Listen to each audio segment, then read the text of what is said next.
Movie start होती है, हमें दिखाया जाता है सूरज की किरणों में से एक छोटी सी बूंद गिरती है और वो बन जाता है एक सुनहरा फ्लावर।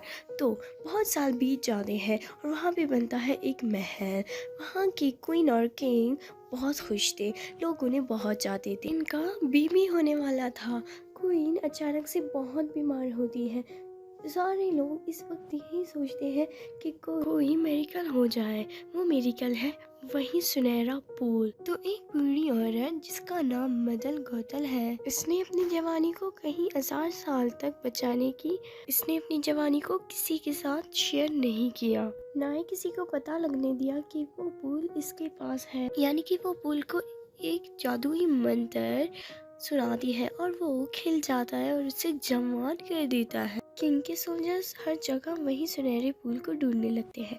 आखिरकार उसे पूल मिल ही जाता है और उसे पानी में डाल के क्वीन को देते हैं तो वो ठीक हो जाता है। तो उसे एक प्यारी सी बेटी हो जाती है। तो उसके जन्मदिन पर कंदील छोड़ देते हैं। तो रात के टाइम उनके घर वही मिसेस गौतल आ जाती है और वही मैजिकल मंत्र सुनाती है और उसके बाल चमकने लगते हैं। तभी वो उसे चुरा के अपने पास ले जाता है और उसकी देखभाल करता है और उसके बालों की भी। तो रेपंजल से पूछती है, मैं नीचे क्यों नहीं जा सकता? वो कहता है, नीचे की दुनिया बहुत खराब है। जिस दिन उसकी जन्मदिन होता है उस दिन कंदील छोड़ देती है। तो रेपंजल का एक दोस्त है जो उसके साथ खेलता है और खूब मस्तियाँ करते हैं। वो उसे कहता है चलो नीचे, लेकिन रेपंजल उसे कहता है नहीं।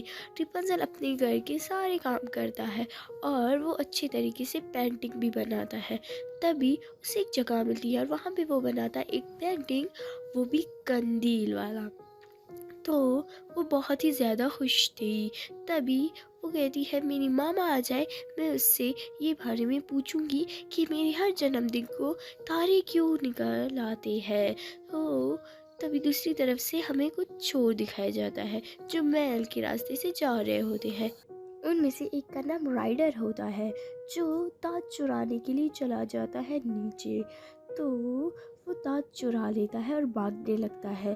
तो सारे सोल्जर्स उसके पीछे पड़ जाते हैं। दूसरी तरफ से रेपंजल की मामा मिसेस गौतल आ चुकी थी। रेपंजल अपने बालों की मदद से उसे ऊपर खींचती है।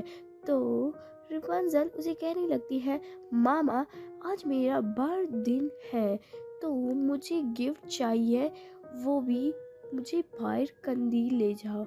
वो उसकी मामा उसे मना कर देती है। उसकी मामा उसकी बात का जवाब तक नहीं देती। तो वो उसे दिखा देती है कि मेरे हर साल जन्मदिन पर ये क्यों होता है। तो वो उसे कहने लगता है ये तारे हैं। वो कहता है नहीं, तारे अलग तरीके के होते हैं, ये कुछ और ही है। तो वो अपनी मामा को कहता है मैं नीचे जाऊंगी और मैं ये देखूंगी। उसकी मामा कहती है कि नीचे जाने की बात आइंदा नहीं करना और उसकी मामा चली जाती है नीचे। तो दूसरी तरफ से राइडर और उसके दोस्त ताज के लिए लड़ रहे होते हैं, लेकिन राइडर भागने लगता है और सोल्जर भी उसके पीछे पड़े हुए थे। सोल्जर्स गिर जाते हैं लेकिन उसका हॉर्स इसका पीछा कर रहा होता है। तो राइडर उस मीनार में आ जाता है। रेपंजल उसे मारता है और वो बेहोश हो जाता है। रेपंजल उससे बहुत ही ज़्यादा डरने लगता है और उसे अपनी अलमारी में रखता है। तो वो ताज को देखने लगता है और उसे पहनने लगता है। तभी उसकी मदर आ जाती है। वो अपनी मदर को ये बात कहने ही वाला होता है। उसकी मदर उस पर गुस्सा करती है कि चुप हो जाओ। तो वो चुप हो जाती है। वो अपनी मामा को कहती है मेरा बर्थडे आने वाला है तो मुझे गिफ्ट चाहिए जो आपने पहले लेके दिया था। तो वो कहने लगता है ओके और वो चली जाती है। राइडर अभी तक बेहोश था। तो राइडर उसे देखने लगता है ये मुझे किस चीज़ से बांधा है। वो कहने लगता है ये मेरे बाल हैं। तो पास कर उसे मारने लगता है और उसे बहुत ज़्यादा गुस्सा आता है। तो राइडर उसे कहता है कि मुझे मेरे ताज दो, लेकिन रेपंजल उसे कहता है कि मेरी शर्त ये है तुम मुझे कंदील ले जाओगे। तो वो उससे हाँ कर देता है और वो नीचे चला जाता है। तो वो उसे बहुत मज़ा आता है। तो वो मज़े करते करते कभी रोने लगती है और तो राइडर से कहता है तो तुम घर चले जाओ। रेपंजल कहता है नहीं, मैंने इतनी मेहनत की है तो मैं नहीं जाऊंगी। तो दूसरी तरफ से रिपल्सल की मदर को वही हॉर्स मिलता है और वो सीधे से घर चली जाती है और वहीं पे रिपल्सल को ढूंढने लगती है। तभी उसे ताज मिलता है और उसमें राइडर का पिक भी होता है और वो कहता है कि मैं राइडर को मारूंगी। राइडर और रिपल्सल को बहुत भूख लग गई थी, तो और वहीं पे कुछ आदमी उसे मारने लगते हैं कि तुम वही हो ना जिसने ताज चोरी की हुई है। तो वो उसे मारने लगते हैं, लेकिन रिपल्सल उन्हें मारता है। उसे कहता है ये मेरा सपना पूरा करने वाला, तुम लोगों के सपने नहीं है। तो सब आखिरकार मान जाते हैं और वो उसके लिए सॉन्ग गाने लगते हैं। तभी ये रिपल्सल की मदर देख रही होती है, तो उसे बहुत ज़्यादा गुस्सा आता है। तभी वहाँ पे कुछ सोल्जर्स आ जाते हैं और वो उसे हमला कर देते हैं। तो एक आदमी उन दोनों को एक शॉर्टकट रास्ता दिखाता है और वो उस रास्ते से जाते हैं। तभी वो रास्ता वो हॉर्स अपने सूंघने की मदद से देख लेता है और वहाँ वो लोग भी चले जाते हैं। राइडर उसके बालों के बारे में पूछती है, वो कहती है नहीं, मेरे बालों के बारे में नहीं पूछो। और वो उसके नाम के बारे में पूछता है और वो उसे कहता है कि तुम मीनार में क्यों रहते हो, तुमने कभी भी बाहर की दुनिया नहीं देखी। वो कहने लगता है हाँ, मैं कभी भी बाहर नहीं निकली हूँ। तभी वो भागने लगते हैं। लास्ट में वही हॉर्स ही बचता है, तो हॉर्स उसे मारने लगती है, लेकिन रिपल्सल उसे बचा देती है और रिपल्सल खुद भी बच जाती है। तभी सारे पानी गिर जाते हैं और वो एक गड्ढे में बंद हो जाते हैं। अब वो सोचते हैं हम लोग यहाँ से बाहर कैसे निकले। तो धीरे धीरे वो पानी से भरने लगता है और रिपल्सल रोने लगती है कि मामा सही कहती थी कि बाहर की दुनिया गलत है। तभी उसे याद आ जाती है कि मेरे बालों में जादू है। तो वो वही सॉन्ग गाने लगती है और उसके बाल चमकने लगते हैं और उसे रास्ता बता दी और वो बाहर निकल जाते हैं। तभी उसकी मदर दोस्तों से दोस्ती कर देता है। उसे कहता है कि तुम लोग अगर राइडर को मारोगे तो मैं तुम लोगों को रिपल्सल दूंगा। तो वो कहते हैं ओके। राइडर की दोस्त पहले से ही राइडर के दुश्मन थे, क्योंकि राइडर ने उससे ताज उठा के भागा था, तो इस वजह से वो उसके पीछे पड़ चुके थे। तभी तो राइडर को चोट लगती है। रिपल्सल अपने बालों की मदद से वो सॉन्ग गाती है और उसके बाल चमकने लगते हैं और इसका हाथ एकदम से ठीक ही हो जाता है। वो एकदम परेशान हो जाता है कि मेरे हाथ कैसे ठीक हो गई। वो तभी चला जाता है लकड़ियाँ जमा करने। तो रिपल्सल की मदर आ जाती है और उसे कहने लगती है कि तुम चले जाओ, ये फ्रॉडिया आदमी है। लेकिन रिपल्सल उसकी बात नहीं मानती और उसे कहती है मैं नहीं आऊँगी। और लेकिन उसके बार बार कहने के बाद वो नहीं जाती, तो उसे बहुत ही ज़्यादा गुस्सा आता है और उसे कहने लगता है कि तुम लास्ट में ज़रूर पछताओगी। तो जब वो सुबह उठ जाते हैं तो वो और ने राइडर को पकड़ा हुआ था, लेकिन रिपल्सल उसे मना देती है और वो उसकी बात मान जाती है।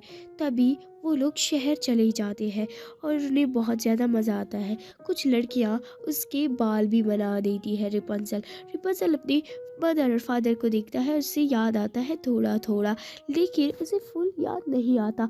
वो बहुत ही ज़्यादा मज़े करने लगते हैं, वो डांस करते हैं। आखिरकार वही टाइम आ चुका था कंदीलों का, तो वो रुकते हैं पानी के दरमियान में और बातें करने लगते हैं। तभी रिपल्सल के फादर और मदर बहुत परेशान थे कि हमारी बेटी हमें मिलेगी या नहीं। तो वो हमेशा यही भरोसे में थे कि अगर कंदील हम छोड़ेंगे तो ज़रूर हमारी बेटी हमें मिल जाएगी।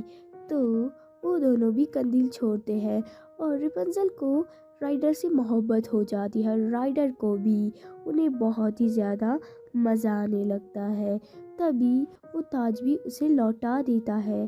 तो राइडर को रास्ते में उसके दोस्त मिलते हैं और वो ताज उसे देने जाता है, लेकिन उसके दोस्त उसे मार के कश्ती में बेच देते हैं। तो रिपल्सल को वो पकड़ने लगते हैं। तभी रिपल्सल की माँ आ जाती है और उसे बचाने लगती है। रिपल्सल कहने लगती है मैंने राइडर को नहीं बचाया। उसे बहुत दुख होता है। जब राइडर की आँख खुलती है वो महल पहुंच चुका था। सोल्जर्स उसे पकड़ के ले जाते हैं और उसे फांसी देने का वक्त आ चुका था। तो वो बहुत ही डर जाता है। तभी रिपंजल की मामा रिपंजल को कहती है जो हुआ वो सब भूल जाओ। तो रिपंजल को धीरे धीरे याद आता है, मैं बचपन में ऐसी थी, और वो बहुत ही ज़्यादा सोचने लगता है। तभी दूसरी तरफ से राइडर को वो लोग ले जा रहे थे। रिपंजल को याद आ जाता है कि ये मेरी मामा नहीं है, तो वो उसके साथ झगड़ा करने लगता है। गौतम उसे नहीं छोड़ती। तो दूसरी तरफ से राइडर को ले जा रहे थे फांसी करने। तो तभी वहीं पे वही फ्रेंड्स आ जाते हैं उसे और बचा लेते हैं, और वो अपने हॉर्स पे सवार होके चला जाता है। तभी वो मीनार पहुंच जाता है और उसकी गौतम मारती है। तो रिपंजल उसे बचाने के लिए चली जाती है। तो वो उसे कहती है कि तुम अगर मेरे साथ रहोगे तो बचाओगे। तो वो ऐसा ही करती है, लेकिन रिपंजल उसके चोट को वही मंतर गाने लगती है, लेकिन राइडर उसके बाल काट देती है और गौतार एकदम से भूत बच जाती है और वो गिर जाती है। रपुंज़ल बहुत रोने लगती है राइडर के लिए कि वो ठीक नहीं होता। तभी उसकी एक आंसू गिर जाती है, वो उसमें चमत्कार हो जाता है और वो ठीक होता है। तभी वो अपने महल पहुंचता है। वहीं पे उसकी मदर फादर उन दोनों को गले लगाते हैं और बहुत ही ज़्यादा खुश हो जाते हैं। तभी वहीं के राजा यानी कि रिपंजल के फादर उसे छोड़ देते हैं और उसे फांसी नहीं देते और वो खुशी खुशी रहने लगते हैं। तो आपको वीडियो अच्छी लगी हो, like comment share and subscribe to my YouTube channel. Bye guys.